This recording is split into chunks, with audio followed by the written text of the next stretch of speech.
Hello students, आप लोगों का बहुत बहुत स्वागत। हम लोग का ये जो क्लास है बिहार स्पेशल का क्लास है और बिहार स्पेशल के तहत हम लोग हिस्ट्री पढ़ रहे हैं। और आज का जो क्लास है उसका टाइटल है बिहार में यूरोपियन कंपनियों का आगमन। तो भारतीय इतिहास में यूरोपियन कंपनियों का आगमन एक इम्पॉर्टेंट टॉपिक तो है ही, और उसी के संदर्भ में हमें ये देखना है कि बिहार में यूरोपियन कंपनियां कब आई, कौन पहले कौन बाद में, कहाँ पर उनका अपना सेंटर स्थापित हुआ। तो इन सब चीज़ों को देखना है। आप सब लोगों का स्वागत है और जुड़ जाइए आप लोग। और आज का ये जो क्लास है बिहार में यूरोपियन कंपनियों का आगमन, ये छोटा सा क्लास है क्योंकि फैक्ट्स जो है इसमें बहुत ज़्यादा तो नहीं है, लेकिन कुछ इम्पॉर्टेंट फैक्ट्स है यहाँ से। और यहाँ से जो क्वेश्चन आता है वो खास करके ये आता है कि भाई किस चीज़ के व्यापार के लिए और किसका कहाँ पर पहले सेटलमेंट हुआ, यानी कौन ज़्यादा, सेटलमेंट का मतलब उसका शेल्टर पहले कहाँ किसका पड़ा। ठीक है, इस तरह की बातों से संबंधित कुछ फैक्ट्स हैं बिहार से रिलेटेड, उसको हम लोग देखेंगे।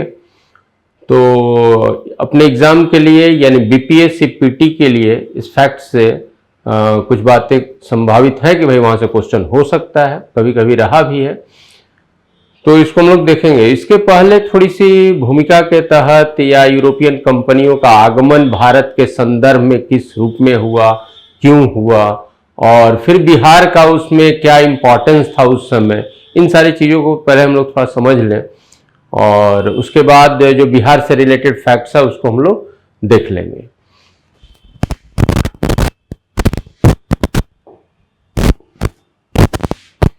देखिए, यूरोप में जब उद्योग का तेजी से विकास हुआ, यूरोप का जो मार्केट था वो यूरोप के एक दूसरे देश के लिए वो सैचुरेट स्थिति में हो चुका था। यानी यूरोप के देश अब एक दूसरे के यहाँ व्यापार की स्थिति में नहीं थे, सबके यहाँ उस तरह का इंडस्ट्री का डेवलपमेंट हो चुका था जो मुख्य देश थे। तो भाई यूरोप वालों ने अलग अलग विश्व के अलग भाग में अपने प्रोडक्ट को ले जाने के लिए, वहाँ से अपने इंडस्ट्री के लिए कुछ चीज़ लाने के लिए इस तरह का प्रयास किया। और उसमें फिर यूरोप के देशों का नज़र भारत के बाज़ार पर जाता है कि भाई भारत बहुत बड़ा बाजार है और वहाँ अगर जिसकी व्यापार अगर होती है तो वो उसका मुनाफा भी रहेगा, उसका व्यापार भी ज़्यादा चलेगा। और इस उद्देश्य से तो चूंकि भारत और यूरोप के बीच व्यापार तो प्राचीन काल से भी था, लेकिन वो जो व्यापार था स्थल मार्ग से था। बाद में जब औद्योगिक वस्तुओं का ज़्यादा मात्रा में व्यापार की बात आई तो फिर एक चीज हुआ कि भाई अगर जल मार्ग से अगर व्यापार हो सके तो यूरोप से जब जल मार्ग से आने की बात होगी, और वहां पर फिर आप लोग जब हिस्ट्री का मेन चैप्टर पढ़ेंगे तो वहां डिटेल पढ़ाया ही जाएगा। तो जब जल मार्ग की बात हुई तो वो कैसे आना होगा भाई, अटलांटिक ओशियन हो करके। तो अटलांटिक से फिर इंडियन ओशियन में आना और फिर भारत तक आना, और इस मार्ग की खोज के लिए सबसे पहले जो चला वो कोलंबस, जो सफलतापूर्वक पहुंच नहीं पाया। उसके बाद पुर्तगाल का वास्को डिगामा, और वास्को डिगामा 1498 में सफलतापूर्वक यूरोप और भारत के बीच जल मार्ग से पहुंच गया। ये चीज आप सब लोग जानते हो, 1498 में वास्को डिगामा आया। तो 1498 का मतलब है कि 15वीं सदी का अंतिम अवस्था, अंतिम चरण, ठीक है, अंतिम वर्ष की स्थिति है। और वास्को डिगामा जब यहाँ आता है तो वो कालीकट आता है। फिर अब उस समय भारत की जो स्थिति है आप जान रहे हो कि उस समय तो भाई आपका मुगल भी नहीं आए हैं। तो मुगलों के आने के पहले एक यूरोपियन व्यापारिक शक्ति भारत में आ चुकी है और वो होती है पुर्तगाली। तो पुर्तगालियों का कालीकट में आना, फिर वो आपका दक्षिण पश्चिम भाग में ही उनका मुख्य रूप से उनका केंद्र बनता है, फिर गोवा पर वो अधिकार कर लेते हैं, तो वहाँ का इतिहास अब बहुत ये होगा कि भाई वहाँ कौन था क्या था। इसके बाद फिर दूसरे यूरोप वाले, दूसरे देश वाले भी प्रयास करते हैं कि भाई यहाँ जब पता चलता है कि पुर्तगालियों को अच्छा मुनाफा हो रहा है, अच्छा व्यापार उनका हो रहा है, तो दूसरी एक पावर होती है जो भारत में आने का प्रयास करती है और भारत में आती है, वो होते हैं डच। ठीक है, तो डच आने के सेंस में ऐसे व्यापारिक कंपनी की स्थापना तो डचों के पहले ब्रिटिश कंपनी बन गई थी। तो ब्रिटिश ईस्ट इंडिया कंपनी की स्थापना 1600 ईस्वी में 31 दिसंबर 1600 को उस कंपनी को अनुमति मिल गई ब्रिटिश सरकार से कि भाई पूरब के क्षेत्र के साथ व्यापार करने के लिए उसको ऑथराइज किया गया। लेकिन वो कंपनी, उस कंपनी का पहला जो प्रतिनिधिमंडल आता है वो जहांगीर के काल में आता है 1608 ईस्वी में, कहीं कहीं 1609 भी लिखता है। ठीक है, तो वो पहला डेलीगेट आता है कैप्टन हॉकिंस के नेतृत्व में। लेकिन डच वाले जो है वो 1-2 वर्ष के बाद उनकी कंपनी बनी थी, वो 1602 ईस्वी में उनकी कंपनी बनी थी, लेकिन वो आए पहले 1605 में ही आ गए थे। तो शुरू में पुर्तगाली, और पुर्तगालियों के बाद लगभग 100 वर्ष का समय लग जाता है, 100 वर्ष से ज्यादा का समय लग जाता है दूसरे यूरोपीय कंपनी का यहां पर आने में। और आने के बाद को अगर कहे तो पहले आ गया भारत में डच, फिर आता है ब्रिटिश कंपनी, और उसके बाद फिर फ्रांसीसी कंपनी आती है, और अंग्रेज के बाद फिर एक बीच में डेनिश भी आ जाते हैं, डेनमार्क वाले, और अंत में फ्रांसीसी आते हैं। तो ये क्रम हो जाता है भारत में आने वाले यूरोपियन कंपनियों का, यूरोपियन व्यापारिक शक्तियों का।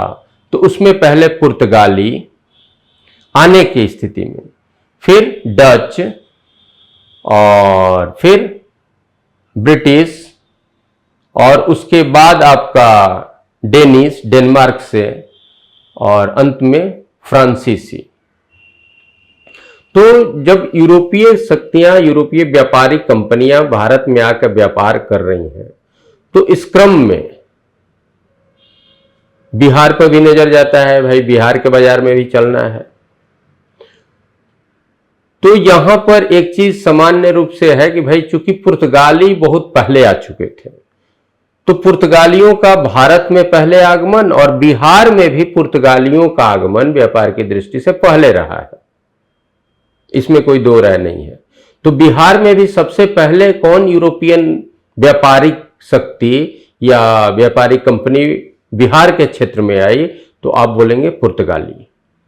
ठीक है, और भारत के संदर्भ में पुर्तगाली के बाद भारत में व्यापार के लिए प्रवेश करने वाली कंपनी डच, लेकिन बिहार में पुर्तगाली के बाद अगर दूसरी कौन सी पावर बिहार में आती है तो उसमें फिर हो जाएगा आपको अंग्रेज, क्योंकि यहां डच जो आते हैं वो 1632 में उनका केंद्र स्थापित होता है, यानी व्यापार के लिए जो औपचारिक रूप से केंद्र की बात है, तो डचों का 1632 में बिहार में होता है, पटना में उनका जो केंद्र स्थापित होता है।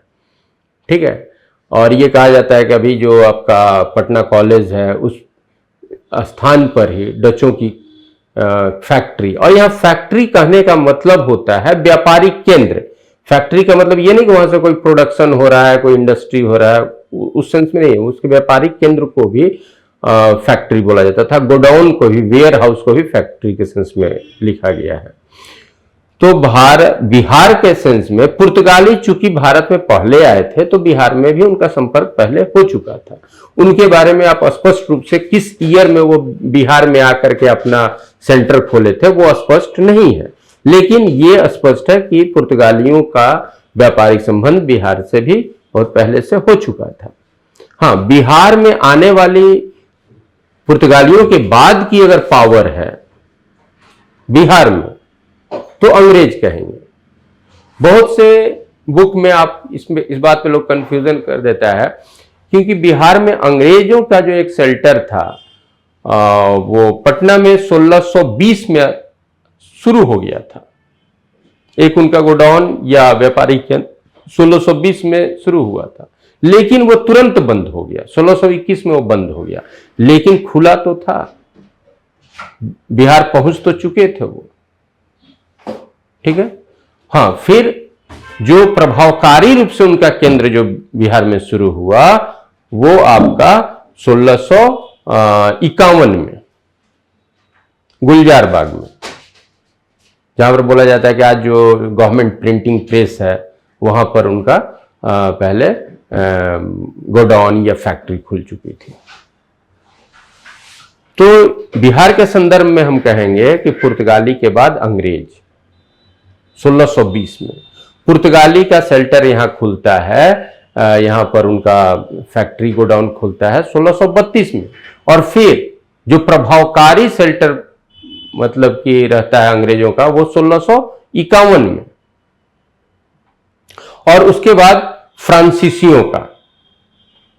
फ्रांसीसियों का 1734 में, और उसके बाद यहां पर डेनमार्क वालों का होता है जो 1774 में।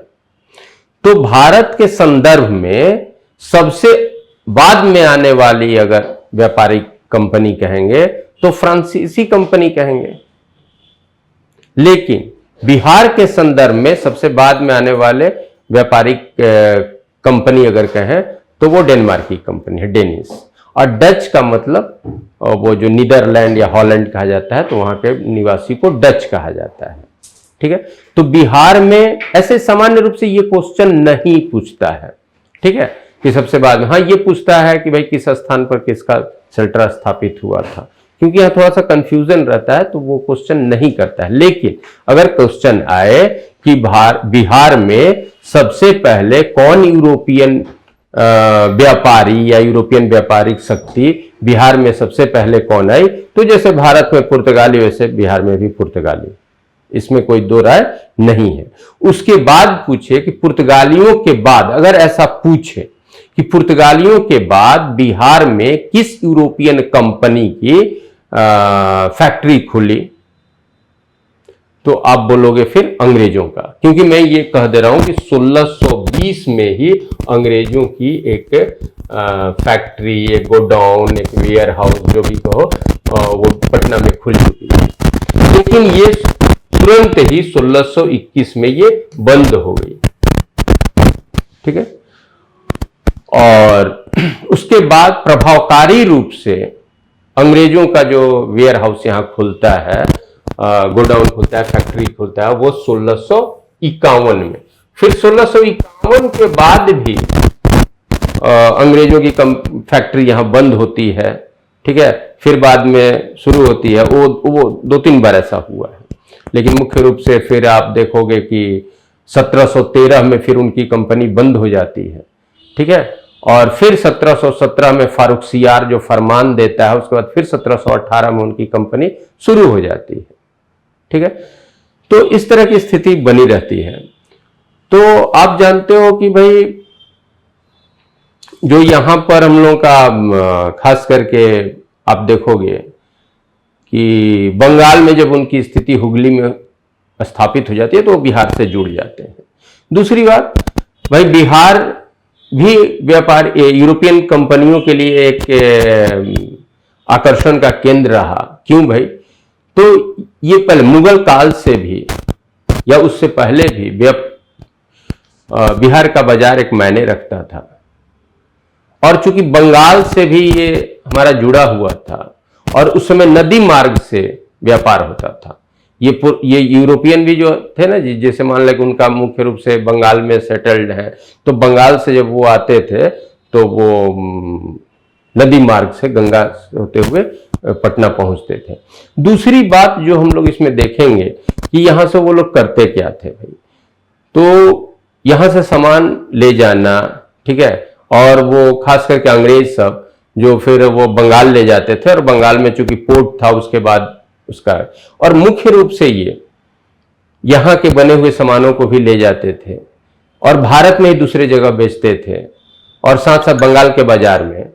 साथ साथ एक सबसे बड़ा जो कंपटीशन का उनका एक चीज था वो था सोरा। सोरा एक खनिज जिसको सोरा, जिसको साल्ट पीटर कहेंगे, केमिकल नेम होगा उसका सोरा। तो सोरा का व्यापार मुख्य रूप से इन कंपनियों के बीच बिहार में जो सोरा मिलता था वो खास करके ये जो आपका छपरा वाला बेल्ट जो होगा, सारण वाला जो बेल्ट है, उस साइड में सोरा खनिज मिलता था। सोरा होता क्या है भाई? तो ये पोटासियम नाइट्रेट और सोडियम नाइट्रेट, दोनों को सोरा कहते हैं, ठीक है, साल्ट पीटर कहते हैं। तो पोटासियम नाइट्रेट यानी पोटासियम नाइट्रेट कहेंगे तो KNO3। तो ये जो हमारे यहां मिलता था और इसका यूज, और सोडियम नाइट्रेट, ठीक है, और इसका यूज जो होता था वो विस्फोटक के रूप में, ये लोग विस्फोटक बनाने के रूप में इसका काम होता था। तो इसलिए इस पे, और यहाँ की मिट्टी में वो मिलता था, ठीक है, उसको फिल्टर करके निकालना। और यहाँ का एक ट्राइब था, ट्राइबल टाइप के जो नोनिया जाति के लोग थे, वो लोग इस सोरा निकालने में महारत थे, ठीक है। तो उनको लोग क्या करता था, उनसे निकलवाता था ये यूरोपियन सब, और उसका व्यापार वो लोग करता था, ठीक है, उसका यूज उन लोग का था अपना। तो इसके लिए था, ठीक है। फिर साथ साथ अपना प्रोडक्ट भी यहाँ बेचना, यहाँ का जो मैनमेड चीज है कालीन उलीन, उसको भी ले जाना, ये सब मुख्य रूप से उनका व्यापार होता था। और उस व्यापार में उनको मुनाफा होता था, तो भाई इसके लिए कंपटीशन था।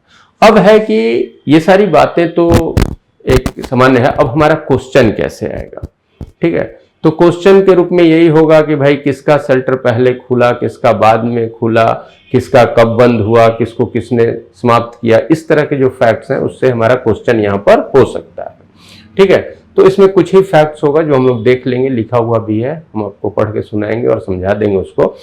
और इसके बाद की स्थिति क्या होती है कि फिर मुख्य रूप से आप देखते हो कि फिर डच वालों का जो स्थिति है, फिर डेनमार्क वालों की भी स्थिति है, यहाँ समाप्त होती है। तो मुख्य रूप से यहाँ दो पावर ही, और यहाँ ही नहीं, पूरे भारत में दो यूरोपियन कंपनियां ही बाद में, या दो व्यापारिक शक्तियां ही बाद में रह जाती हैं जिनके बीच में प्रतिस्पर्धा होता है, वो अंग्रेज और फ्रांसीसी। तो अंग्रेज और फ्रांसीसियों के बीच जो होता है, तो फिर बिहार क्षेत्र में अगर इस बात को देखें, जैसे बात होगी कि भाई आप जान रहे हो कि बिहार में एक स्थिति होता है कि फिर जो बंगाल का नवाब है उसके अंदर में चला जाता है बिहार, और यहाँ पर उप नवाब नियुक्त होने लगता है, ठीक है।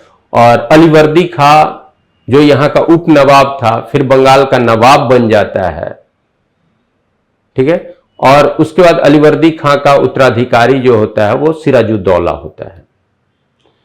यहां पर अंग्रेजों को ज्यादा, फ्रांसीसियों की तुलना में अंग्रेजों को ज्यादा फायदा मिलता है। और उसका सबसे बड़ा कारण क्या है कि अंग्रेजों को बहुत पहले भी बंगाल, बिहार, उड़ीसा क्षेत्र में व्यापार करने की एक अनुमति मिल चुकी थी मुगल बादशाह के द्वारा, जो हम लोगों ने पढ़ा है, ठीक है। और उसके बाद 1717 में मुगल बादशाह ब्रिटिश ईस्ट इंडिया कंपनी को बंगाल, बिहार, उड़ीसा क्षेत्र में, बंगाल क्षेत्र में क्या करता है कि फ्री टैक्स व्यापार का अनुमति दे देता है। कौन? फारूक सियार। कब देता है? 1717। और हम तो कहते हैं कि ये जो फारूक सियार का फरमान 1717 में ब्रिटिश ईस्ट इंडिया कंपनी को फ्री टैक्स व्यापार की जो अनुमति मिल जाती है बंगाल क्षेत्र में, ये ही ब्रिटिश ईस्ट इंडिया कंपनी को भारत में उसका जड़ मजबूत कर देता है, ठीक है। और चूंकि ये बाजार बहुत बड़ा था, यहां पर ये सामान बेचते थे, यहां पर बाहर से सामान लाते थे, तो उस पर उनको कुछ टैक्स नहीं देना पड़ता था। और जब टैक्स नहीं देना पड़ता था तो भाई उनका मुनाफा बढ़ता था। और उनका जो कंपटीटर था फ्रांसीसी, उसको इस तरह के रियायत तो मिली नहीं थी। तो एक तरह से इस क्षेत्र में अंग्रेजों की मोनोपोली हो गई थी, उनका कोई कंपटीटर रह नहीं गया था, मतलब बाहरी कंपनी कोई कंपटीटर रह नहीं गई थी। क्योंकि प्रोडक्ट अगर एक तरह का है और एक सस्ता बेच रहा है, एक पर ज्यादा, एक पर टैक्स लगने से उसका महंगा हो रहा है, तो बिकेगा किसका? जिसका सस्ता है। या फिर यहाँ से भी वो बाहर कोई सामान ले जा रहे हैं तो उनको इसके लिए कोई टैक्स देना नहीं पड़ रहा है, तो उनका मुनाफा बढ़ते जा रहा था। और तब पर भी फ्रांसीसी कंपटीशन में उनके पीछे लगे हुए थे। और इस क्रम में आप देखते क्या हो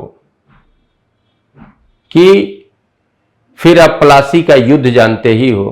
प्लासी के युद्ध के बाद मिर्जाफर बैठता है। मिर्जाफर एक बार चाहा, मिर्जाफर ठीक है अंग्रेजों की मदद से आया, अंग्रेजों के कहने पर वो सिराजुद्दौला के खिलाफ षड्यंत्र किया, लेकिन जब गद्दी पर आया तो वो जब उसका पावर देखा कि हमारे हाथ में कुछ पावर नहीं है, तो थोड़ा डचों से मिलना चाहा और डचों की सहायता लेना चाहा। लेकिन फिर क्या होता है कि डचों की सहायता लेना चाहा, लेकिन वो बहुत सफल इसमें नहीं रह पाया और डच भी उतने मजबूत अंग्रेजों के सामने थे नहीं। ठीक है, फिर आगे क्या देखते हो कि मिर्जाफर के बाद जब मीर कासिम होता है तो वो फ्रांसीसियों के साथ हाथ मिलाता है और फ्रांसीसियों की मदद से जबकि ये दोनों अंग्रेजों के मदद से ही बैठे नहीं। सिराजुद्दौला जब अलीवर्दी खां का नाती सिराजुद्दौला, अलीवर्दी खां को, चूंकि अलीवर्दी खां अंग्रेजों को पर कुछ नियंत्रण कर नहीं चल सकता था क्योंकि मुगल बादशाह से ऐसा फरमान था, और जब अंग्रेज ज्यादा कुछ कर रहे थे तो उस समय जो सिराजुद्दौला अलीवर्दी खां के तरफ से राजकाज देखता था तो वो अंग्रेजों पर कुछ अंकुश लगाना चाहा, क्योंकि उस मुगल फरमान में ब्रिटिश ईस्ट इंडिया कंपनी के लिए कहा गया था कि ब्रिटिश ईस्ट इंडिया कंपनी के ट्रेड पर टैक्स नहीं लगेगा। तो सिराजुद्दौला कहा कि ठीक है, कंपनी के नाम पर जो ट्रेड हो रहा है उस पर टैक्स नहीं दे रहे हो, लेकिन कुछ कंपनी के जो अंग्रेज ऑफिशियल्स थे वो अपना इंडिपेंडेंट भी कुछ व्यापार करते, अपना पर्सनल भी कुछ व्यापार कर लेते थे कुछ सामान, तो बोला कि इस पे तो देना होगा, क्योंकि फरमान में अंग्रेज जाति को तो फ्री नहीं किया गया है, ब्रिटिश ईस्ट इंडिया कंपनी के ट्रेड को फ्री किया गया है। तो अंग्रेजों को यह लगा कि ये जो आदमी है ये अगर नवाब बनेगा तो ये हमारे लिए प्रॉब्लम करेगा, क्योंकि इसको समझ में आ रही है बहुत सी बातें। और जब सिराजुद्दौला गद्दी पर आया तो अंग्रेज यानी उत्तराधिकारी के रूप में जब सिराजुद्दौला बना तो अंग्रेज सतर्क हो गए। और फिर एक घटना हम लोग जो पहले भी पढ़े हैं, फिर यहां पर थोड़ा लिखा हुआ है, वो जो 1756 में कासिम बाजार की जो घटना होती है, यानी अंग्रेज भी अपना किला बना रहे थे, वहां पर गोला बारूद का जाखिरा जमा कर रहे थे और साथ साथ फ्रांसीसी भी। सिराजुद्दौला बोला बिना मेरे परमिशन की इस तरह का कोई कंस्ट्रक्शन वर्क आप नहीं कर सकते हो, दोनों को मना किया। फ्रांसीसी उसकी बात को मान लेता है लेकिन अंग्रेज नहीं मानते हैं। तो सिराजुद्दौला 1756 में उसके अंग्रेजों के खिलाफ कार्रवाई करता है और उसमें अंग्रेजों को बुरी तरह पराजित करता है। और एक घटना है कि सिराजुद्दौला की सेना ने एक छोटी सी कोठरी में 146 अंग्रेजों को, घायल अंग्रेजों को बंद कर दिया था। बाद में वो कोठरी खोली जाती है, उस दिन नहीं, उसके बाद में। तो उसमें क्या होता है कि 136 में 123, 146 में 123 अंग्रेज मर चुके थे। ठीक है, तो इसको काल कोठरी की घटना के नाम से भारतीय इतिहास में जाना जाता है। तो इससे तो ये सिद्ध हुआ कि भाई वो कंपनी का उस समय जो पावर था उसको नेस्तनाबूद करने में उसको सिराजुद्दौला सक्षम था। लेकिन फिर अंग्रेज सिराजुद्दौला से माफी मांग लिए, सिराजुद्दौला से फिर ये सरेंडर किया और सिराजुद्दौला फिर उनको माफ कर देता है, या फिर उनके ऊपर बहुत सख्त कार्रवाई नहीं कर पाया। ये चाहे तो सिराजुद्दौला की जो मजबूरी हो या सिराजुद्दौला की ये मतलब कि दूरदर्शी नहीं होना होता है। इसके बाद फिर क्या होता है, फिर अंग्रेज सिराजुद्दौला के खिलाफ षड्यंत्र करने लगते हैं और आप जानते हो कि सिराजुद्दौला के मुख्य सेनापति को वो अपने तरफ मिला लेता है जो मिर्जाफर होता है। और फिर जब सिराजुद्दौला अपने आंतरिक विद्रोह को, अपने पारिवारिक विद्रोह को, जो उसके मौसेरे भाई लोग जो विद्रोह कर रहे थे दूसरे जगह, उनको दबाने के लिए जब अपने राजधानी से अलग जाता है, तब तक ये मिर्जाफर को अंग्रेज सब अपने मिला लेता है और एक सिराजुद्दौला के खिलाफ एक षड्यंत्र होता है। और फिर सिराजुद्दौला और इसके बीच जो फिर लड़ाई होती है, जो बैटल ऑफ प्लासी कहते हो, उसमें जो सिराजुद्दौला की हार हो जाती है, क्योंकि उसका भाई आर्मी चीफ ही मिला हुआ है और इसके बाद फिर मिर्जाफर जब गद्दी नवाब बनता है, यानी मुगल बादशाह इस समय कोई भी इंटरफेयर करने की स्थिति में नहीं है, इसकी चर्चा हम पहले भी किए हैं। फिर जब मिर्जाफर बनता है तो मिर्जाफर को, जैसा कि हमने कहा, मिर्जाफर सोचा कि भाई ये तो एकदम कठपुतली बना दिया है, तो थोड़ा डचों का वो साथ लेना चाहता है, लेकिन उसमें बहुत सफल वो नहीं हो पाता है। और फिर मिर्जाफर से पैसा लेते लेते जब मिर्जाफर डिनाई करने लगता है धन देने के लिए, तो फिर मिर्जाफर का एक दामाद होता है मीर कासिम, वो बोलता है हमको बैठाओ, हमको मालूम है अभी फंड, अभी बहुत सारा राजकोष में धन है, हम तुमको देंगे। और इस लालच में अंग्रेजों ने मिर्जाफर को हटाकर फिर मीर कासिम को बैठा दिया। ये सिंपल सा स्टोरी है। मीर कासिम जब बैठता है तो वो रियल पावर अवेल करना चाहता है, वो कठपुतली नहीं होना चाहता है।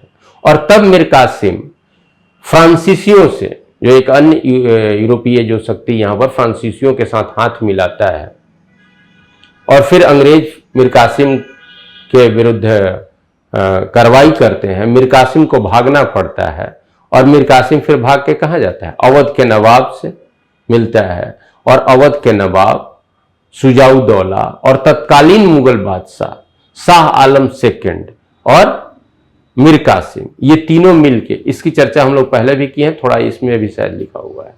फिर तीनों मिल करके अंग्रेजों का सामना करते हैं, जिसको बक्सर के युद्ध के रूप में 1764 बक्सर, बैटल ऑफ बक्सर के रूप में जानते हैं। लेकिन इसमें भी अंग्रेजों की जीत होती है। और इस तरह से एक लड़ाई से तीन पावर भारत का, एक मुख्य पावर जो मुगल बादशाह, अवध का नवाब और बंगाल का एक जो पावर जो अंग्रेजों से लड़ना चाह रहा था, वो, ये तीनों के तीनों हार जाते हैं। और उसके बाद इस 1764 बैटल ऑफ बक्सर के परिणाम के रूप में आपको ट्रीटी ऑफ इलाहाबाद होती है, इलाहाबाद की संधि होती है, जिससे फिर अंग्रेजों को बंगाल, बिहार, उड़ीसा क्षेत्र में दीवानी अधिकार मिल जाता है। दीवानी अधिकार यानी ये टैक्स वसूलने का अधिकार मिल जाता है। अब टैक्स देने की तो बात खत्म, टैक्स वसूलने का अधिकार मिल जाता है। यानी 1717 में जो फारुखसियार उनको फ्री ट्रेड करने का बंगाल क्षेत्र में अधिकार दे दिया, उससे उनकी आर्थिक स्थिति मजबूत होती गई। और 1765 में जो उनको बंगाल में दीवानी अधिकार दे दिया गया, इससे तो वो एक पॉलिटिकल पावर के रूप में, एक राजनीतिक, एक शासकीय पावर के रूप में स्थापित हो चुके हैं। लेकिन फिर भी 1765 से 1772 तक बंगाल में द्वैध शासन व्यवस्था चलता है।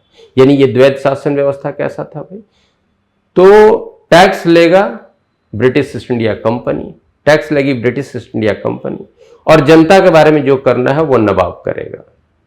कौन नवाब? बंगाल का नवाब। तो ये बड़ा ही अतार्किक व्यवस्था था, लेकिन वो चला। और 1772 में जो गवर्नर था उनकी कंपनी का, वो पूरा पावर अपने ले लिया, यानी द्वैध शासन व्यवस्था को समाप्त करता है। और जिसकी पुष्टि ब्रिटिश संसद से जो फिर एक्ट आता है 1773 का रेगुलेटिंग एक्ट, उससे होता है। तो इस तरह से ये एक शासकीय यानी गवर्निंग पार्टी पावर के रूप में स्थापित हो जाते हैं, एक पॉलिटिकल पावर के रूप में स्थापित हो जाते हैं। खैर, ये थोड़ा सा उधर चला गया। अब हम लोगों को आज बस ये देखना है कि बिहार में जो यूरोपीय पावर्स है, ठीक है, पहले कौन, किसका किस साल केंद्र बना, व्यापारिक केंद्र बना। और एक जो क्वेश्चन है, ये जो सोरा वाला क्वेश्चन है, कि सोरा के व्यापार पे ज्यादा इनका फोकस था और ज्यादा इसके लिए ही वो ज्यादा, मतलब कि यहाँ ज्यादा टकरा रहे थे यूरोपियन कंपनी आपस में कि सोरा का। और सोरा क्या था भाई, तो एक केमिकल कंपाउंड था, एक मिनरल था, और उसका यूज किस में होता था, विस्फोटक बनाने में, और उसकी उनको जरूरत थी, ठीक है। और इसलिए वो इधर ज्यादा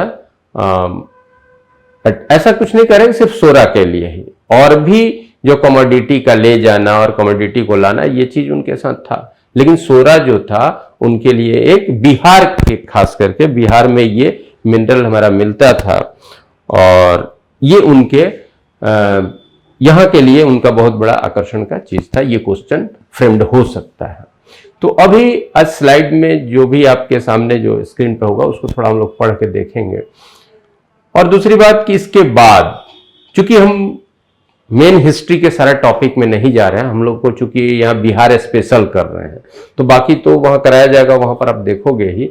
तो बिहार से रिलेटेड जो फैक्ट्स हैं उसको हम लोग करेंगे। और इसके बाद का जो टॉपिक होगा, आज क्लास के बाद का जो टॉपिक होगा, आज की क्लास में बहुत ज़्यादा फैक्ट्स नहीं है, उसके बाद का जो हम लोग टॉपिक लेंगे वो हम समझ रहे हैं कि हम लोग ट्राइबल मतलब जनजातीय कुछ आंदोलन जो है, ठीक है, बिहार। अब बिहार तो हमारा है भाई, लेकिन झारखंड जो अलग हुआ है, ठीक है, जो झारखंड बिहार में था, तो उससे रिलेटेड भी कुछ फैक्ट्स हमसे पूछा जाता है, खास करके ट्राइबल मूवमेंट से रिलेटेड। ये क्वेश्चन ये क्षेत्र भी बिहार के एग्जाम के लिए एक बनता है। और ट्राइबल मूवमेंट पे तो ऐसे भी क्वेश्चन पूछे तो आप कुछ कह नहीं सकते हो, क्योंकि हमारा भाई जीएस में तो आ सकता है, वो किसी भी कहीं भी आ सकता है, नेशनल लेवल का एग्जाम हो, स्टेट लेवल का एग्जाम हो, किसी में भी हो सकता है। और चूंकि बिहार से कुछ रिलेटेड तो है वो, तो उस बात को भी हम लोग देखेंगे। और आप लोग से कुछ बात हम करना चाहेंगे, जैसे कल है जो क्वेश्चन, जो वीकेंड वाला क्वेश्चन गया था, उसमें बिहार स्पेशल के भी 50 क्वेश्चंस थे। क्या आप लोगों ने उस क्वेश्चन को देखा है? दो वीकेंड का 2 क्वेश्चन, 2 सेट हमने भेजा, एक पहले 50 क्वेश्चन और कल भी बिहार स्पेशल का 50 क्वेश्चन। आप लोग उस क्वेश्चन को किए हैं, पूरा पढ़े हैं या नहीं, इस पे थोड़ा सा आप लोग बताइए। और क्वेश्चन आपका सिंपल क्वेश्चन है, लेकिन इंपॉर्टेंट क्वेश्चन होता है, उसको इग्नोर नहीं कीजिएगा, खास करके जो पर्सनालिटी का जो क्वेश्चन है, ठीक है। ऐसा नहीं है कि बहुत डेप्थ का ही क्वेश्चन हम लोग का नहीं आएगा, ठीक है, जो जनरल इंफॉर्मेशन है, तो वो क्वेश्चन आप लोग को मतलब कि उस क्वेश्चन को आप लोग एंजॉय, उस क्वेश्चन को कैसे देखे, क्या लगा? यस सर, बहुत टफ था। चलिए, विवेक बोल रहे हैं बहुत टफ था। अच्छा, यही मैं सुनना चाह रहा था भाई। 1857 की क्रांति से बहुत क्वेश्चन आता है, एकदम आता है मयंक। और ट्राइबल मूवमेंट के बाद हमारा होगा 1857 का क्रांति, ठीक है। यहाँ पर विवेक का है, मयंक का। मयंक ने कहा कि 1857 एकदम, तो टॉपिक हम बता दे रहे हैं अभी। ट्राइबल मूवमेंट को देखेंगे 1 से 2 क्लास में, ट्राइबल मूवमेंट को। उसके बाद हम लोग 1857 के विद्रोह को देखेंगे। हाँ, हमने आपसे कमेंट मांगा है, वो जो 50 क्वेश्चन बिहार स्पेशल का था उस पे विवेक या किसी ने कहा है कि साहब टफ था। तो टफ इसलिए बाबू था कि अभी वो पार्ट आप नहीं पढ़े हो, और वो सारा चीज जब हम पढ़ेंगे ना तो वो आपको आराम से पकड़ाएगा। डॉक्टर राकेश सिंह, वेलकम है डॉक्टर साहब। नहीं सर, अभी नहीं देखा हूं। अच्छा राकेश, आप देखोगे, ठीक है। और आपने शायद डॉक्टरेट किया है, यानी पीएचडी किया होगा, या पता नहीं मेडिकल साइंस से हैं, अब तो ये नहीं क्लियर हो रहा है, लेकिन जो भी है, यानी आप एक मतलब कि तैयारी में पहले से होगे। सुमन सिन्हा, नो सर नहीं देखा हूँ, रिवीजन से इम्प्रूव हो जाएगा। चलिए आज करेंगे सर। सर टफ नहीं था जबली, किसी का टफ। देखिए अब हम कमेंट समझ गए, अब हम इस पे बात करते हैं। मैं भी नहीं देखा हूँ सर, मेरा 30/50 आया है। अच्छा, प्रीति का 30 क्वेश्चन, 30 सही हुआ है, बहुत अच्छा है, बहुत अच्छा है 30 उसमें। अभी अगर आप पढ़ाई शुरू किए हो तब। Thank you sir so much sir information के लिए, मुझे कर नहीं बात। अच्छा सर, अभी टॉपिक नहीं पढ़ा हूँ तो सॉल्व नहीं हो पा रहा है। हाँ ठीक है, लेवल हाइट था, अभी नहीं देखा हूँ। साजिया, नहीं किया हूँ सर। चलिए ठीक है, मैं समझ गया सब लोग का। देखो, कुछ लोगों को लग रहा है क्वेश्चन टफ था, तो आपके एग्जाम का जो स्वरूप है, एग्जाम का जो डिमांड है, उसके हिसाब से वो क्वेश्चन टफ नहीं था। पहली बात, वो क्वेश्चन टफ नहीं था, ठीक है। टफ इसलिए लग रहा है कि बहुत सा टॉपिक जो लोग अभी तैयारी कर रहे हो वो आपका टच टॉपिक नहीं है, आप पढ़े नहीं है, इसलिए टफ लग रहा है। हम लोग जब सब करेंगे तो वो क्वेश्चन फिर आपका, वो सारा चीज जो मैं पढ़ाऊंगा उसी के अंदर से है, ठीक है। तो वो क्वेश्चन टफ नहीं था, ठीक है। हाँ, टफ आपको लगेगा क्योंकि आपने देखा नहीं है भाई। अब मान लो किसी पर्सनालिटी के बारे में पूछ रहे हैं, ठीक है, उसको आपने पढ़ा नहीं है तो वो तो ठीक है। और जैसे बताया कि भाई हमारा 30 आया तो 30 अच्छा है अभी के हिसाब से जैसे पढ़ रहे हैं, तो 30 कम नहीं है, ठीक है। और वो जो क्वेश्चन है आपके एग्जाम के नेचर के हिसाब से है, एग्जाम के डिमांड के हिसाब से है। तो ये देखो, अभी ये नहीं कि साहब हम पढ़े नहीं है तो क्यों देखें, ये नहीं कीजिएगा। अब क्वेश्चन तो देखिए, आंसर भी तो दिया हुआ है, फिर आप पढ़िए तो उसी बहाने आपको रिकॉल हो जाएगा। तो क्वेश्चन जो वीकेंड का या डेली का क्वेश्चन आप इग्नोर नहीं करें। आज का जो टॉपिक है उसमें बहुत फैक्ट नहीं है, तो बहुत ज्यादा क्वेश्चन उसमें फ्रेम्ड भी नहीं हुआ है, लेकिन फिर भी हमने 20 क्वेश्चन उसमें कर दिया है, ठीक है। तो आज का वैसा कुछ खास क्वेश्चन नहीं होगा, लेकिन पीछे जो भी हमने 20 क्वेश्चन दिया है ना, वो जो आपको पढ़ाया जाता है, जो आपका पीडीएफ भेजा जाता है, उसी से होता है, तो वो तो बनेगा ही। हाँ, 50 वाला क्वेश्चन में थोड़ा दूसरे क्षेत्र को भी इसलिए लिया जाता है कि अभी पढ़ने के क्रम, ठीक है आपने नहीं पढ़ा है लेकिन उसको जान तो जाइए, ठीक है। तो कि यहां से ऐसे भी क्वेश्चन आता है, ठीक है। बिहार के ऐसे ऐसे क्षेत्र के पर्सनालिटी से भी क्वेश्चन आता है, ऐसे ऐसे इंफॉर्मेशन से भी क्वेश्चन आता है। अभी तो इकोनॉमिक्स बहुत हमने नहीं टच किया है, फिर भी कुछ कुछ डाला है, तो वो एक समझ होती है, वो हम लोग देखते हैं कि भाई क्या हो सकता है। तो वो सब चीज से आपको अवगत कराने के लिए ये भी एक उद्देश्य होता है। और ये आपका वो 50 क्वेश्चंस जो जाता है वीकेंड में ना, वो एक आपका एक अच्छा कलेक्शन होगा, ठीक है। It will be a better collection. आप उसको पढ़ लोगे फिर अंत में करोगे, वो आपके लिए बहुत ही फ्रूटफुल होगा। तो इग्नोर नहीं करना है, कम से कम कर तो लेना है, आज का कल उसको मत छोड़िए, उसको कर जाइएगा। हाँ, प्रीति बोल रही है आंसर नहीं शो होता है। आंसर तो शो होना चाहिए, आंसर तो उसमें दिया रहता है, उसमें तो कुछ कुछ एक्सप्लेनेशन, 50 वाले में तो एक्सप्लेनेशन भी शो किया हुआ है, एक्सप्लेनेशन भी लिखा होता है, हम बात कर लेंगे, ठीक है। अच्छा, राकेश जी बोल रहे हैं असिस्टेंट प्रोफेसर हो, तो फिर प्रोफेसर साहब आप, अच्छा चलिए फिर आप सिविल सर्वेंट बनना चाहते हैं, अच्छा है, ठीक है, मेरी शुभकामना आपके साथ है। और आप अच्छे से अच्छे इसमें मतलब कि सर्विस में जाएं, एडमिनिस्ट्रेटिव सर्विस में जाएं, अच्छे रैंक से, सबके लिए है, सब अच्छे रैंक से जाओ, क्योंकि चूंकि आपने वहां तक एकेडमी अपना कर चुका है, फिर आप कर रहे हो तो फिर छोटा मोटा नहीं, जो उसमें अच्छा रैंक लाइए और अच्छे पोजीशन पे जाइए, जबकि आप ऑलरेडी असिस्टेंट प्रोफेसर हैं। चलिए, बहुत बहुत शुभकामना, और आज देखूंगा, ठीक है, आप लोग देखोगे जरूर, बस मैं यही कहना चाहूँ, हमको लगा कि कुछ थोड़ा सा बात कर ले, आप लोग देखोगे जरूर, इग्नोर नहीं करोगे बाबू, क्योंकि ऐसे वो मतलब कि अनमने ढंग से वो क्वेश्चन नहीं होता है। क्वेश्चन को फ्रेम करते समय, ऑप्शन देते समय थोड़ा सा मैं दिमाग लगाता हूं कि भाई क्या दे रहे हैं, कैसे दे रहे हैं, कैसे वो होगा एग्जाम के लायक है, इसलिए उसको इग्नोर नहीं करना, उसको आप करोगे, ये आपके लिए बहुत जरूरी है, ठीक है। फिर बाद में क्या होगा, फिर बाद में बहुत हो जाएगा, फिर जल्दी जल्दी करोगे, अभी किए रहोगे तो पढ़ते समय भी वो सब रिकॉल होगा, ठीक है। तो आप जरूर देखोगे उसको।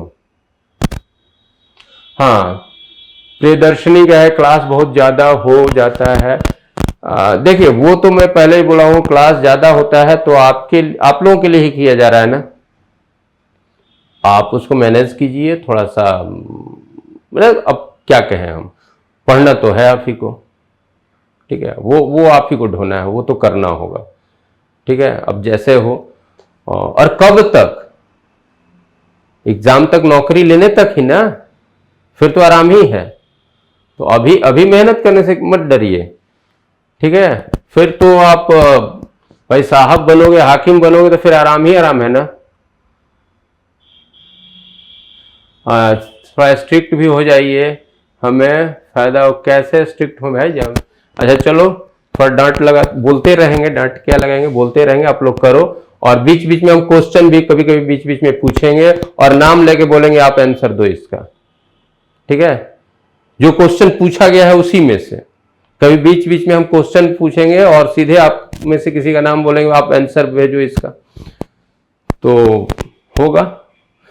और क्लास ज्यादा हो रहा है तो आप लोग के लिए ही हो रहा है, ठीक है, टाइम बहुत नहीं, तो उस हिसाब से ही वो सब किया जा रहा है। आज संडे रेगुलर आपका क्लास लिया जा रहा है, हर फैकल्टी आते हैं, हर टॉपिक का हो रहा है। और जैसे बिहार हिस्ट्री हम पढ़ा रहे हैं तो इसमें बहुत सा चीज तो हिस्ट्री पार्ट में भी आप पढ़ते होंगे, लेकिन चूंकि यहाँ बिहार पे फोकस करके हम लोग कर रहे हैं। और अब यहाँ से हम निकलेंगे तो एकदम स्पेशलाइज हो, जैसे आप मान लो कि ट्राइबल मूवमेंट जो है बिहार के संदर्भ में क्या वो और भी है, तो उसको देख लेंगे। वो तो है बहुत लंबा, लेकिन फिर भी उसमें जो काम का चीज है उसको हम लोग देखेंगे। फिर बिहार, ये रुक्मिणी प्रकाशन की एक बिहार सामान्य ज्ञान की पुस्तक भी है, आप लोग को मालूम है ना, बिहार सामान्य ज्ञान, रुक्मिणी प्रकाशन, ठीक है। और मेरा नाम प्रवीण कुमार है, मैंने उस किताब को लिखा है, तो आप उस किताब को लो, ठीक है। वो और उसमें फिर अगले अभी कुछ दिन के बाद उसमें इकोनॉमिक सर्वे को डिटेल, ऐसे इकोनॉमिक अभी जो मार्केट में उसमें भी इकोनॉमिक सर्वे दिया हुआ है, ठीक है। रिसेंट इकोनॉमिक सर्वे जो है 22-23 वो दिया हुआ है, ठीक है, उसके इंपॉर्टेंट फैक्ट्स दिए हुए हैं। देन उसमें बजट भी आपको 23-24 का दिया हुआ है, ठीक है। और जो हिस्ट्री वाले जो जो बात हम करते हैं वो सारी बातें उसमें लगभग हैं। अब ऐसा नहीं कि वहीं से सीधा सीधी बात हो रही है, क्लास में उतना तो नहीं हो सकता है, तो वो सारे फैक्ट्स हैं भी उसमें, ठीक है। फिर ज्योग्राफी सब उसमें है, तो उस किताब का भी सहारा ले सकते हैं, वो अच्छी किताब है। आप मतलब अब हमने लिखा है तो भाई हम ये नहीं, लेकिन है आपके लिए फ्रूटफुल किताब है, ठीक है। तो उस किताब को भी देखिए, और उसके पीछे में जो क्वेश्चन है उसको भी देखिए, 500 तक क्वेश्चन उसमें है। बिहार सामान्य ज्ञान, रुक्मिणी प्रकाशन, ठीक है, मार्केट में है वो बुक। तो अभी हम लोग देखते हैं, चलिए आज की क्लास का कुछ जो फैक्ट्स है उसको हम लोग देख लें। बिहार में यूरोपीय व्यापारी कंपनियों का आगमन। देखो बहुत सारे सोर्स में जाओगे ना तो बहुत फैक्ट्स इसमें दे देगा, फिर बहुत सा कंफ्यूजन क्रिएट हो जाता है। तो उससे बचने के लिए यहाँ पर, लेकिन इस फैक्ट्स को पढ़िएगा, ऐसा नहीं कि एकदम वो ईयर वाइज कुछ नहीं लिखा हुआ है। मध्यकाल में बिहार का क्षेत्र राष्ट्रीय एवं अंतर्राष्ट्रीय व्यापार का महत्वपूर्ण क्षेत्र रहा था। चलिए ठीक है, मध्यकाल में का पहले भी रहा था। भारत में आए विभिन्न यूरोपीय व्यापारियों के लिए बिहार का क्षेत्र भी आकर्षण का केंद्र रहा था। यूरोपीय व्यापारियों में पुर्तगाली सर्वप्रथम बिहार आए थे, ठीक है, इसमें कहीं कंफ्यूज होने की जरूरत नहीं है।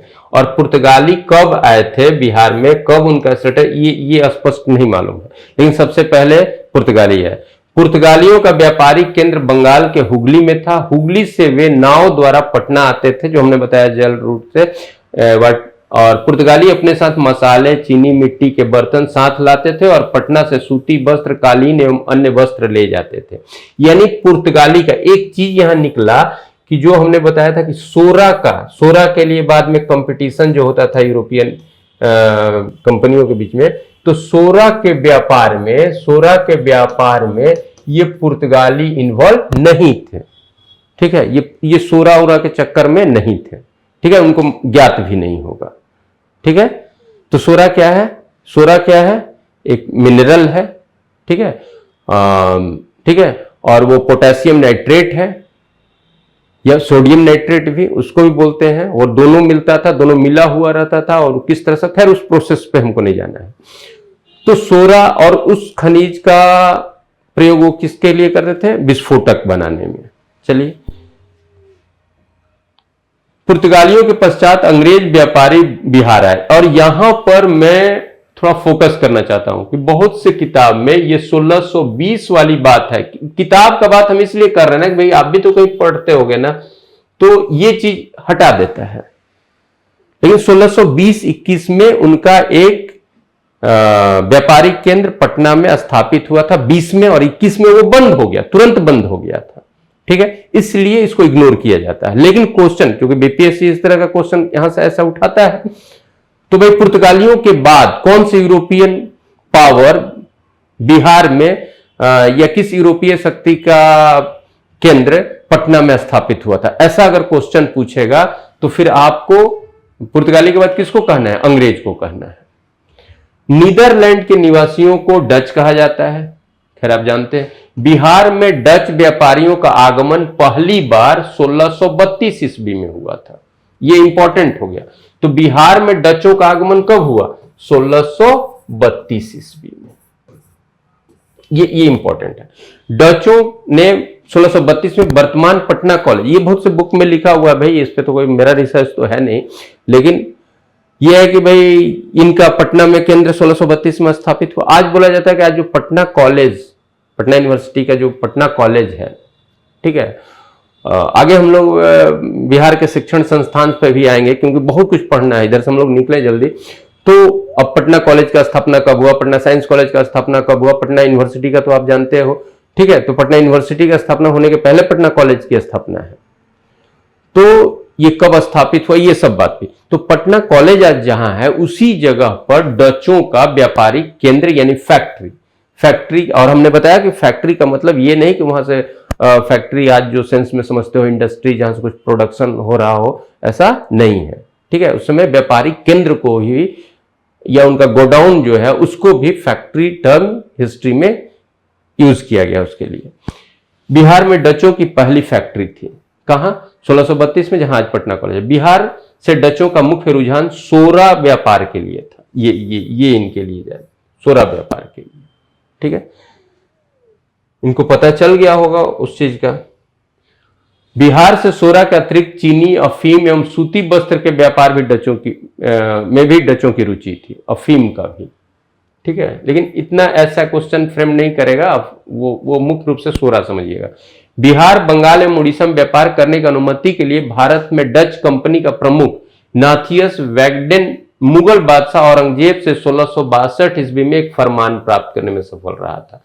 तो देखिए, इसके पहले तो आ गया था, तो चूंकि प्रशासनिक स्थिति ऐसी थी कि सभी जगह सभी चीज के लाइसेंसिंग के लिए, और उस समय उतना कुछ सिस्टम डेवलप नहीं था, लेकिन जब औरंगजेब के समय उन्होंने एक व्यापार का लाइसेंस फरमान, मैंने समझिए एक अनुमति, परमिशन लेटर उन्होंने ऑफिशियल 1662 में औरंगजेब से लिया था।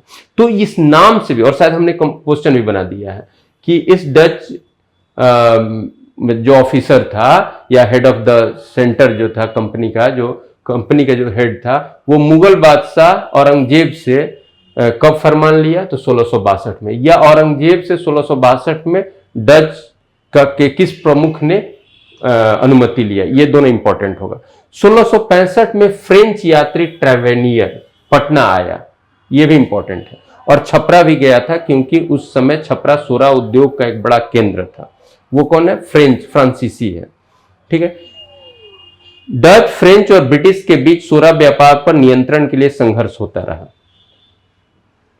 1759 में बेदरा के युद्ध में अंग्रेजों ने डचों को हरा दिया। बेदरा का युद्ध, ठीक है, और इस युद्ध के बाद ये आप जानते हो कि यहां से फ्रांसीसियों डचों की स्थिति समाप्त हो जाती है। ठीक है, 1781 में अंग्रेज कमांडिंग ऑफिसर मेजर हार्डी ने पटना में डचों के गोदाम पर अपना अधिकार कर लिया। ठीक है, फिर डचों की शक्ति तो खैर बेदरा युद्ध के बाद समाप्त हो जाती है, भारत में ही समाप्त हो जाती है। ठीक है, और फिर उनका जो एक गोडाउन था उस पर अधिकार भी कर लिया। बाद में उनके गोडाउन को फिर इन लोगों ने छोड़ भी दिया था, लेकिन फिर इसका कोई मतलब नहीं रहा, डच यहां पर इनएक्टिव हो चुके थे। ठीक है, कब? बेदरा युद्ध के बाद। यहां पर क्या, भारत के बाजार से ही वो इनएक्टिव हो चुके थे। बिहार में फ्रांसीसी कंपनी की मुख्य रूप से उपस्थिति 1734 ईस्वी में, तो 1734 ईस्वी में हुई। तो वही तो हम बोल रहे थे कि भाई बिहार में अगर कहा जाए तो पहले कौन है? पुर्तगाली, फिर कौन है? 1620 वाली बात अगर हम करते हैं क्या करना है, तो अंग्रेज, और फिर कौन? डच 1632, और उसके बाद कौन? फ्रांसीसी 1734, फ्रांसीसी 1734। ठीक है, फैक्ट्री की स्थापना पटना में की। बिहार में फ्रांसीसी कंपनी का मुख्य उद्देश्य फिर वह सोरा प्राप्त करना था, और प्लासी युद्ध के सफलता के बाद अंग्रेजों का वो चीज थोड़ा सा लिखा हुआ है कि अंग्रेजों की स्थिति मजबूत हो जाती है। पटना में डेनिश कंपनी यानी डेनमार्क की कंपनी के व्यापारिक केंद्र की स्थापना 1774 में। ठीक है, और फिर डेनमार्क वालों ने सभी कुछ बेच उच करके 1845 तक अंग्रेजों के हाथ में भेज दिया। ब्रिटिश ईस्ट इंडिया कंपनी ने पटना में अपनी फैक्ट्री पहली बार फिर उसी चीज को मैं दोहरा रहा हूं, पटना के आलमगंज में स्थापित की थी, लेकिन यह फैक्ट्री 1621 ईस्वी में बंद हो गई, क्योंकि यहां उसके बाद वाला फिर 1651 ईस्वी में ब्रिटिश ईस्ट इंडिया कंपनी ने पटना में पुनः अपनी फैक्ट्री गुलजारबाग में स्थापित की, और उसी स्थान पर, उसी कहा तो जाता है उसी का जो भवन है उसमें अभी गवर्नमेंट प्रिंटिंग प्रेस स्थापित है। उधर के जो लोग हो जानते भी होंगे। पटना के ब्रिटिश फैक्ट्री के प्रमुख जॉब चार्नॉक जो था, ये बड़ा एक इंपॉर्टेंट नाम था। ठीक है, सोरा एवं सूती वस्त्र के व्यापार को सुदृढ़ता प्रदान किया। तो ये क्वेश्चन में भी शायद हम भेज दिए हैं कि जब चौरनौक जो था वो किस कंपनी का अधिकारी था, पटना में या बिहार में। 1713 ईस्वी में पटना में अंग्रेजी फैक्ट्री को पुनः बंद हो गई। उसके बीच की भी स्थिति हो गई, पुनः का मतलब बीच में भी जो मुगल यहाँ पर जो सूबेदार थे, तो वो लोग फिर अंग्रेजों के साथ थोड़ा सख्त हुए, तो बीच में भी बंद हुआ था, फिर खुला था, फिर बंद हुआ था। लेकिन वो थोड़ा सा बड़ा ही आपको कंफ्यूजन में ला देगा, तो इसलिए हम उसके बाद सीधे 1713 वाला बात पे आते हैं। यानी 1713 में पटना में अंग्रेजों की फैक्ट्री पुनः हटा दीजिए बंद हो गई, या पुनः भी कह सकते हैं, क्योंकि भाई एक बार और बंद हुई थी ना, 1620 में जो खुली थी, 21 में बंद हो गई, फिर 1651 में खुली, और उसका एक बहुत ज्यादा प्रभावकारी रूप से बीच में भी ऐसा हुआ है, लेकिन वहां से क्वेश्चन नहीं आएगा, ये मैं कह रहा हूं। उसके बाद क्या होता है, सीधे 1713 में फिर ये बंद हो गई, ठीक है। और 1717 ईस्वी में फिर मुगल बादशाह फारुखसियार से फिर उनको जो फरमान मिला, तो उसके बाद 1718 में फिर खुल गई।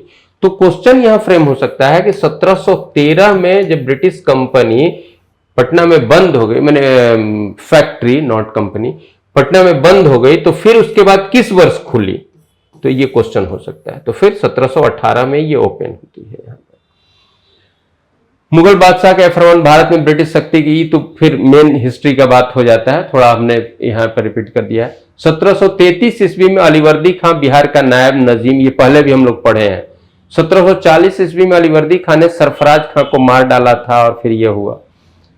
ब्रिटिश कंपनी पर पूरा नियंत्रण लागू हो गया, जिसके 1750 ईस्वी में पटना स्थित ब्रिटिश फैक्ट्री पुनः बंद हो गई।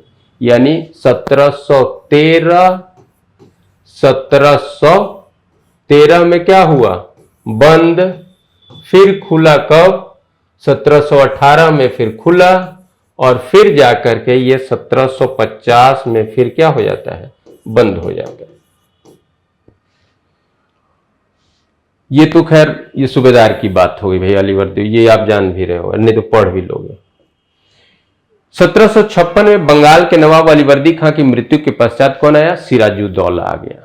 अब जो हम लोग बात कर रहे थे कि भाई सिराजुद्दौला को ये लोग जान रहा था कि ये समझदार है, तो फिर सिराजुद्दौला के खिलाफ ये लोग कंस्पिरेसी करता है, माने अंग्रेज लोग, फिर पलासी का युद्ध होता है, वो सारी बातें फिर यहां से आ रही हैं, और वो आपका एक बार पढ़ा हुआ भी है, ठीक है, ये आप देख लोगे। और फिर ये ब्लैक हो, ये जो आपको काल कोठरी वाली घटना पिछले वाले नोट्स में भी था, लेकिन चूंकि ये सब इंपॉर्टेंट है तो इसमें भी चला गया है। अपनी सफलता पर सिराजुद्दौला के विरुद्ध एक षड्यंत्र रचा, जो 1757 का बात हो जाता है। मीर जाफर अंग्रेजों के हाथों का कठपुतली हो गया, और मीर जाफर ने कुछ बातों पर असंतुष्ट होने के बाद अंग्रेज मीर जाफर के दामाद मीर कासिम को बंगाल का नवाब बना दिया। मीर कासिम अंग्रेजों के विरुद्ध किस शक्ति से हाथ मिलाया, फ्रांसीसियों के साथ। 2 सितंबर 1763 को अंग्रेजों ने, हाँ ये इंपॉर्टेंट है, उद्वनाला के युद्ध में, वो जगह जो है वो मैंने झारखंड के साइड में राजमहल की तरफ, तो वहां पर अंग्रेज और मीर कासिम के बीच युद्ध होता है। फिर यहां से मीर कासिम भाग जाता है पटना से गुजरते हुए। और इसमें एक चीज नहीं लिखा है कि भी है कि मीर कासिम भागते हुए यहां पर पटना में कुछ अंग्रेजों की हत्या करा दिया था, ठीक है। और फिर आपका बक्सर का युद्ध होता है, और फिर आपका ट्रीटी ऑफ आपका ये इलाहाबाद की ट्रीटी होती है, जिसको आप जान रहे हो। फिर 1772 में वो द्वैध शासन व्यवस्था की समाप्ति की बात होती है, और फिर 1773 के रेगुलेटिंग एक्ट से गवर्नर ऑफ बंगाल जो था उसको गवर्नर जनरल ऑफ बंगाल किया गया। ये चीज जानते हो, नहीं तो फिर जान लो कि गवर्नर ऑफ बंगाल पद का, उस पदनाम का फिर नाम क्या रखा गया, गवर्नर जनरल ऑफ बंगाल। और अन्य जो उनकी प्रेसिडेंसी के गवर्नर थे, यानी बॉम्बे और मद्रास, उन पर भी जो गवर्नर ऑफ बंगाल जो है उनके ऊपर होगा। ये तो फिर आप, ठीक है। तो 1773 के रेगुलेटिंग एक्ट का जो फीचर है वो जानोगे। 1912 के पहले तक अंग्रेजी शासन का मुख्यालय कलकत्ता रहा था, तो इसलिए लिखे है ना कि भाई पूरे अंग्रेजी व्यवस्था का मुख्यालय कहां हुआ, क्यों हम 1773 के, क्योंकि 1773 के रेगुलेटिंग एक्ट से गवर्नर जनरल ऑफ बंगाल हो गया।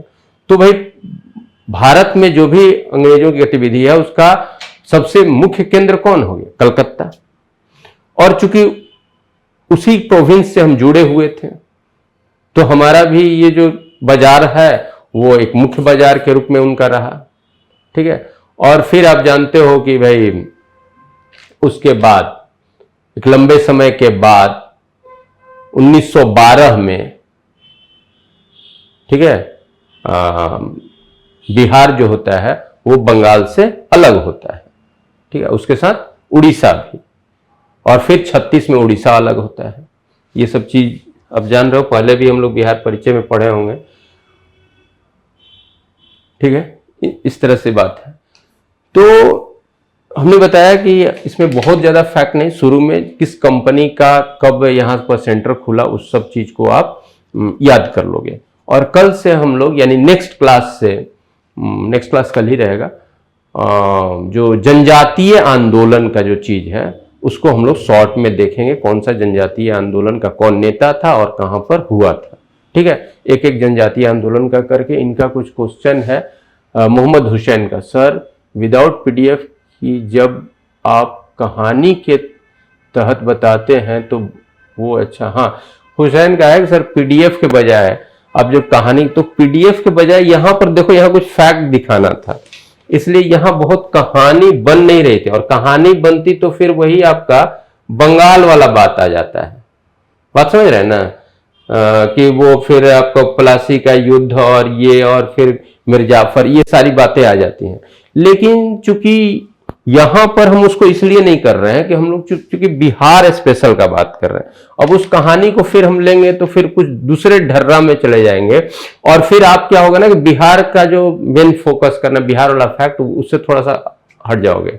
ठीक है, तो जहां बाबू कहानी की बात होगी, जहां जोड़ने का बात होगा, वो हमारा भारतीय इतिहास के मुख्य चैप्टर के रूप में था, तो वहां पर तो बता देंगे। ठीक है, यहां पर भी अगर कहानी की बात करते हो तो भाई क्या कहानी बनेगी कि चूंकि जैसे यूरोपियन कंपनियां यहां पर भारत में आई तो बिहार को इग्नोर नहीं कर सकती थी। पहली बात यह कि जैसे भारत में जिस बात के लिए यूरोपियन कंपनी आए थे कि भाई भारत में बाजार है, बाजार होने का मतलब क्या है, परचेजिंग कैपेसिटी, यानी यूरोप की कंपनी भारत में यहां आई। ठीक है, हम उनके उपनिवेश बन गए। लेकिन एक चीज, ये थोड़ा मैं अलग हट के बात कर रहा हूं, एक चीज तो बहुत महत्व है ना भाई, हमारे यहां कंपनी आई क्यों, अपना सामान बेचने। तो अगर हमारी परचेजिंग कैपेसिटी थी तब तो हमारे यहां बाजार में आया। दूसरे जगह हर कोई प्रोडक्ट लेके सभी जगह थोड़ी जाता है। जब वहां का कुछ अर्थव्यवस्था होती है, वहां की कुछ मार्केट होती है, जहां लोगों की कुछ परचेजिंग कैपेसिटी होती है, या जहां से कुछ मिलने की बात होती है। तो आप एक चीज ध्यान दो, यहां एक हम चीज बता रहे हैं कि भाई अफ्रीका भी, साउथ अफ्रीका भी अंग्रेजों का कॉलोनी था, भारत भी अंग्रेजों का कॉलोनी था, हुआ। तो वहां पर अंग्रेज किस बात के लिए गए थे, वहां से वो रॉ मटेरियल लेते थे। रॉ मटेरियल करने में खनिज उनिज लेते थे और वो अपने इंडस्ट्री के लिए देते थे। वहां सामान बेचने के लिए मुख्य उद्देश्य उनका नहीं था, क्योंकि वहां बाजार ही नहीं था।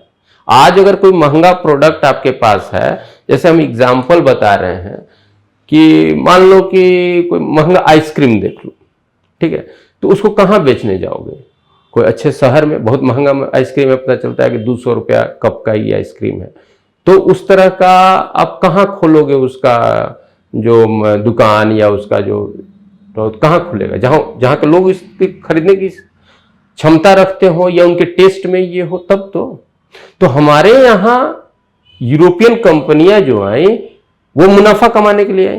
तो ये शो करता है कि हमारी अर्थव्यवस्था में कुछ ना कुछ तो जान था, हमारी परचेजिंग कैपेसिटी तो थी। उसमें दो फैक्टर है, एक तो भाई यहां का कुछ ना कुछ इकोनॉमिक एक्टिविटी है, जीवंत अर्थव्यवस्था है। दूसरा, पॉपुलेशन भी कंपैरेटिवली ज्यादा रहा, तो बड़ा सा बाजार था। और आज भी भारत जो विश्व के लिए कुछ मायने रखता है तो ये भारत का बाजार है।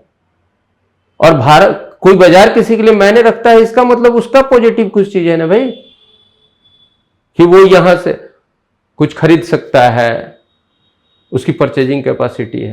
तो मैं यहां पर यह बताना चाह रहा था कि जिस तरह से वो लोग भारत में जिस उद्देश्य से आए, तो लगभग वैसा मार्केट हमारे बिहार में भी था, तो बिहार को भी उन्होंने इग्नोर बिहार में भी उनको आना पड़ा, इग्नोर किया, उनकी मजबूरी थी, वो आए, यहाँ का भी एक बाजार था। और चूंकि बंगाल में कंपनी, खास करके अंग्रेजों का, फ्रांसीसियों का, बंगाल उनका मुख्य शेल्टर वहां पर हुआ, तो बंगाल से यहाँ पुर्तगाली ही जैसे हुए, तो पोर्ट एरिया से चलते थे, तो यहां से उनके लिए एक जल मार्ग था, वो क्या गंगा नदी होकर के बंगाल से नाव से आते थे, तो ये बाजार महत्वपूर्ण था।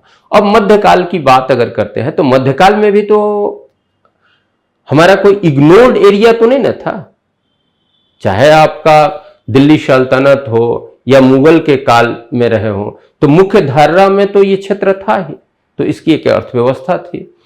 और इसलिए, और सबसे एक चीज जो हमने बताया, जिसपे हमने फोकस किया, वो नहीं भूलना है, वो क्या है आपका सोरा, ठीक है, और उसकी जरूरत उस समय उनकी थी, तो उसके लिए भी वो मुख्य रूप से आए थे, और यहां पर अपना प्रोडक्ट भी बेचते थे, और यहां का भी जो मैन मेड प्रोडक्ट था उसको भी वो खरीद के ले जाते थे, और जिसमें उनका मुनाफा होता था। जब तक मुनाफा नहीं होगा, जब तक व्यापार, तो वो काहे के लिए अपना अपाधापी करेंगे।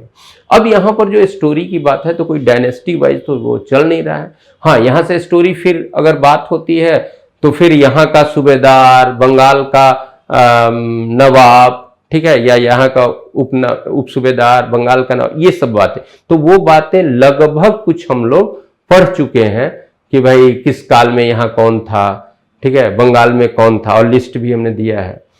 तो ठीक है, इंटरेस्टिंग करने के लिए उस तरह से, लेकिन यहाँ पर हम फोकस थोड़ा सा कर रहे हैं कि ये इंपॉर्टेंट फैक्ट्स था, 4-5-7 जो फैक्ट आपका है वो है, और वो भी हमें ऐसे नहीं कि बॉक्स बना के हमने नहीं किया, वो आप करोगे, ठीक है, कि भाई पुर्तगाली है, फिर उसके बाद ब्रिटिश है, तो ब्रिटिश आए का मतलब यहाँ शेल्टर डाले, यहाँ पर अपना गोडाउन खोले, तो कब खोले, फिर ब्रिटिश के बाद फिर डचों का 1632 में हुआ, फिर डचों के बाद फिर किसका हुआ, ठीक है, तो फिर डच के बाद कहोगे तो औपचारिक रूप से फिर अंग्रेजों का होता है, अंग्रेजों के बाद यानी 1651 वाली जो बात होती है, उसके बाद फ्रांसीसियों का एक लंबे समय के बाद बिहार में फ्रांसीसी अपना सेंटर खोलते हैं 1734 में, और उसके बाद बिहार के संदर्भ में सबसे अंतिम में किसका व्यापारिक केंद्र यहां खुलता है, तो डेनमार्क वालों का, डेनिसों का,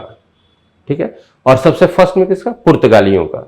सेकंड में कौन होता है, सेकंड में आप डच कहोगे, सेकंड में किसको कहना है हम लोग को, ब्रिटिश कहेंगे, क्योंकि ब्रिटिश का 1620 में, वो इग्नोर नहीं करना है, ब्रिटिश में का 1620 में, और फिर उसके बाद किसका होता है, तो डच का 1632 में। तो इसी बात के लिए यहां पर है, और ज्यादा दूसरे टॉपिक्स इसको इसलिए नहीं जोड़े कि फिर वहां पर फिर कंफ्यूजन हो जाएगा, इसलिए सेपरेट रखने के लिए इसमें थोड़ा सा कम ही है, तो वहीं तक में हम इसको कंक्लूड करते हैं। कल जो होगा, अब ट्राइबल वाले में भी आओगे, तो ट्राइबल वाले में भी भाई बहुत स्टोरी करने लगोगे, तो फिर समझाने की कोशिश हम करेंगे जहां तक हो, मतलब कि वो मतलब आपके लिए आसान हो, लेकिन वहां भी फैक्ट आपको याद करना होगा, ठीक है। अब ट्राइबल मूवमेंट हुआ, भाई कोई भी संथाल मूवमेंट हुआ, कोल मूवमेंट हुआ, चेर मूवमेंट आंदोलन हुआ, तो भाई ये विद्रोह हुआ, रिवोल्ट हुआ, तो वो किसके अगेंस्ट हुआ, किस कारण से हुआ, ठीक है, कब हुआ, बस इतना ही तक में। अब उन आदिवासी का क्या वहां पर उससे संबंधित कुछ उनका अगर बहुत पीछे जाके करेंगे तो फिर वो लंबा हो जाएगा, और उसकी जरूरत नहीं है, क्योंकि हम लोग को एग्जाम के हिसाब से भी रखना है, ठीक है। और जहां तक है, जिस चीज को जितना आसान किया जा सकता है वो किया जाएगा। चलिए, कम से कम वो हम जैसे समझाते हैं आपको समझ में आता है, अच्छा लगता है, ये अच्छी बात है, ये अच्छा लगा हमको सुन के।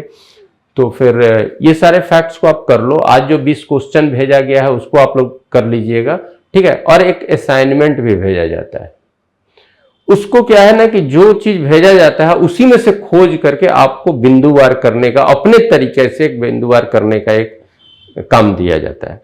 अगर जो लोग मतलब टाइम निकालो, अगर उसको भी करते हो, तो फिर आपका ये प्रिपरेशन जो है एकदम फुल प्रूफ हो जाएगा, ठीक है। कहीं कुछ दिक्कत नहीं होगी। क्वेश्चन करते जाओ, वीकेंड क्वेश्चन को भी करते जाओ, उसको इग्नोर नहीं करोगे। 50 क्वेश्चन रहता है, वो कम नहीं होता है।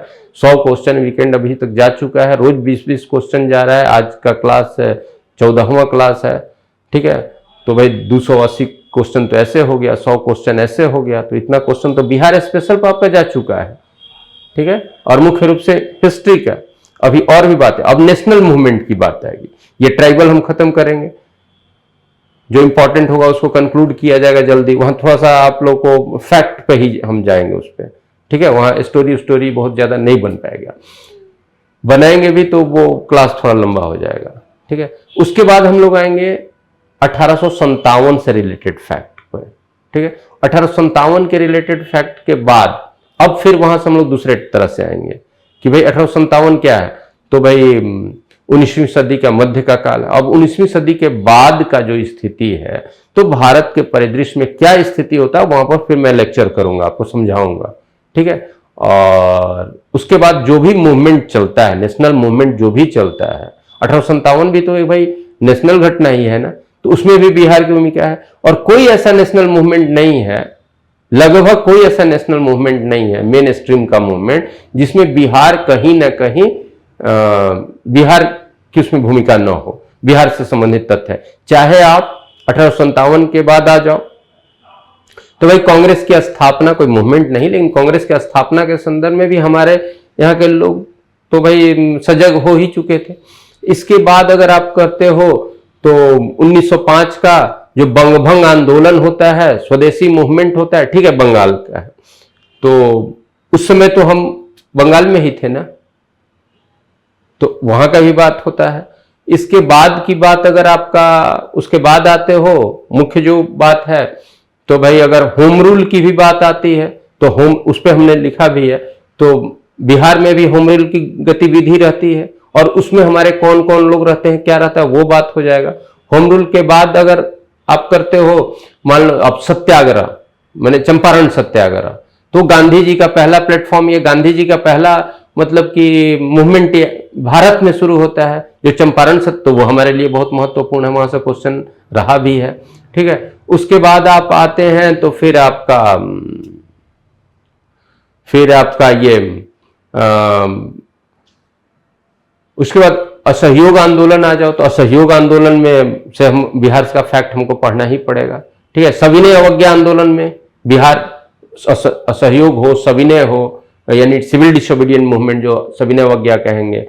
फिर आपका भारत छोड़ो आंदोलन की बात है, तो उन सभी बातों में फिर आपका संविधान का निर्माण का बात हो रहा है, तो भाई संविधान सभा के सभापति ही जो थे, वो बिहार के सभापति, क्या पहली अध्यक्षता भी जो हमारे किए वो बिहार के ही नहीं। 9 दिसंबर 1946 को भारतीय संविधान सभा की पहली बैठक हुई, तो उसकी अध्यक्षता किसके द्वारा किया गया, डॉक्टर सच्चिदानंद सिन्हा, और वो कौन थे, बिहार के थे, ठीक है। बिहार के क्या, बिहार के मेन पर्सनालिटी थे, बिहार मूवमेंट, नेशनल मूवमेंट के एक मेन पर्सनालिटी थे। और फिर अस्थायी अध्यक्ष भी चुना है, तो कौन, बिहार का। तो ये कम बात है क्या, तो वहां तो हम एकदम मेन स्ट्रीम में रहे हुए हैं, यानी मेन धारा में, राष्ट्रीय आंदोलन की मेन धारा में हर स्टेप पर बिहार की भागीदारी रही है। तो ऐसे भी राजनीति में से लेकर के हर जगह पर बिहार का रहता है, तो उन सारी चीजों को देखना है। और वहां से बहुत सा फैक्ट, फिर बिहार के पर्सनालिटी पर, फिर क्योंकि बिहार स्पेशल, हम ऐसा तो नहीं हम हिस्ट्री पढ़ा रहे हैं सिर्फ, और बिहार स्पेशल में बिहार के जितने इंपॉर्टेंट पर्सनालिटी हैं सब पे बात करनी होगी, ठीक है। और वो फिर बुक बता देंगे उसमें है, या फिर जितना उसका इंपॉर्टेंट चीज होगा उस पर लिस्ट कराएंगे वहां से। और देख रहे हो 50 को जो हम क्वेश्चन फ्रेम करते हैं, उसमें हमेशा पर्सनालिटी, किसी ना किसी पर्सनालिटी के 1-2 क्वेश्चन डाल देते हैं कि आप जान लो, ये जरूरी है। चाहे जगजीवन राम पर क्वेश्चन डाले हो, बाबू जगजीवन राम पर डाले हो, या हमारे जननायक कर्पूरी ठाकुर पर डाले हो, या लोकनायक जयप्रकाश नारायण पर डाले हो, ठीक है। तो वो पर्सनालिटी वाली भी बात हो। और पर्सनालिटी सिर्फ ये आपको मतलब पॉलिटिकल पर्सनालिटी ही नहीं, नेशनल मूवमेंट की पर्सनालिटी हमारे नहीं है, फिर हमारा कल्चर का बात है, ठीक है, आर्ट का, उससे रिलेटेड कुछ पर्सनालिटी, तो ये सारा चीज बहुत कुछ देखना है, ठीक है। तो हम लोग एग्जाम तक जितना इंपॉर्टेंट, जितना हमारा रिक्वायर्ड चीज है उसको हम लोग देखें, इस उद्देश्य से, इस स्ट्रेटेजी से हम बढ़ रहे हैं, ठीक है। थोड़ा सा चूंकि पहले का कुछ जो हिस्ट्री का कुछ चीज़ था वो समझाने में टाइम लगा, तो अब हम लोग थोड़ा सा जल्दी से करेंगे। जल्दी से का मतलब कि कोई इग्नोर मैं करने का नहीं कर रहा हूँ, ठीक है। जो काम वाला चीज़ है उस पर थोड़ा फोकस करेंगे। और कल हम लोग अगले क्लास में ट्राइबल मूवमेंट पे बात करते हैं, ठीक है। उसके बाद हम लोग एक क्लास ट्राइबल या 2 क्लास हो, और उसके बाद हम लोग 1857 के विद्रोह पर आएंगे। फिर हमको ज्योग्राफी भी देखना अपना, तो ज्योग्राफी पर अच्छा से क्वेश्चन रहता है, ठीक है। फिजिकल ज्योग्राफी हमको देखना होगा, अपना क्लाइमेट देखना होगा। उसके बाद अब कॉमर्शियल ज्योग्राफी की भी बात हो जाएगी, ठीक है। एग्रीकल्चर हो गया, इंडस्ट्री हो गया, उस पर भी फॉरेस्ट हो गया। फॉरेस्ट वाला भी क्वेश्चन 1-2 को डाले हैं, इसलिए कि आप लोग अलर्ट हो जाइए। फॉरेस्ट रिपोर्ट जो 2021 है, 2-2 बरस पर फॉरेस्ट रिपोर्ट आता है, नेशनल फॉरेस्ट रिपोर्ट, तो वो आपका 2019 का और फिर 21 का आया, तो 21 के हिसाब से अपडेटेड क्वेश्चन है। अब आएगा कब? फिर आएगा आपका 23 में, यानी 22 में होगा वो, 23 में फिर पब्लिश होगा। तब तक तो आपका एग्जाम का, तो आपके लिए ये 2019 वाला जो अभी हम क्वेश्चन डाल रहे हैं उसी हिसाब, तो उस पर ध्यान देना होगा। हमारे अभ्यारण्य हैं, ये सब पर भी क्या इंपॉर्टेंट है। और कहीं कहीं देखते हो झील का लिख देते हैं, कुछ का लिखते हैं, इसलिए लिखते हैं ना कि आप जान लो कि ये सारा फील्ड है हमारे क्वेश्चन आने का। इसलिए आपको पहले ही फेमिलियर उस तरह से हम कराते जा रहे हैं कि कहाँ से क्या क्या क्वेश्चन फ्रेम्ड होता है, ठीक है। तो पढ़ना है, बहुत सा चीज़ है, तो जैसे जितना हो रहा है उसको तेज़ी में करना है। और आप लोग टाइम मैनेज कीजिए। हम समझ रहे हैं कि आप लोग के ऊपर बहुत सा चीज़ जा रहा है, बहुत सा क्लास हो रहा है, बहुत सा मैटर भेजा जा रहा है, तो जितना मैक्सिमम हो सके अपना उस तरह से मैनेजमेंट बनाओ और अपनी तैयारी को इम्प्रूव करो।